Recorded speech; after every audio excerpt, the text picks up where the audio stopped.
In this video, I'll show you how you can add Calendly to your Google Sites website. Now I've added it to a Contact Us page, to a new page, and I'm going to show you how you can do that in this video. It's pretty simple, so follow along.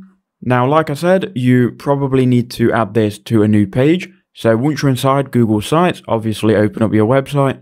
I'm in a gardening website I created for a tutorial video, but nonetheless, I'm going to go to Contact Us and I'll just put it here. You could alternatively create another page called like Book a Call and just have that page dedicated to your calendar. Now, once you've made room for it, you need to go to Calendly and go ahead and log in. And once you've logged in, you'll be taken to your dashboard, where from here, you will probably already have a call created. If not, go to new event type and go through that setup. I've created a video showing you how you can set that up.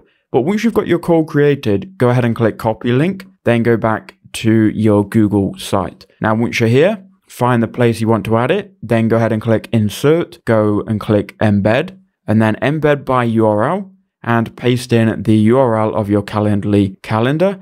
Now, it's going to give you two options. I like to choose the whole page option because it's going to bring up your whole calendar and your availability. Select that, click insert, and it really is that simple. It's going to insert your calendar. You can drag this down if you want to, but go ahead and then publish it once it's been added. And then if we view the page here, we should have our calendar on the page. And there it is. People can go ahead and book a call with us. So that's how you do it. I hope that helped you out.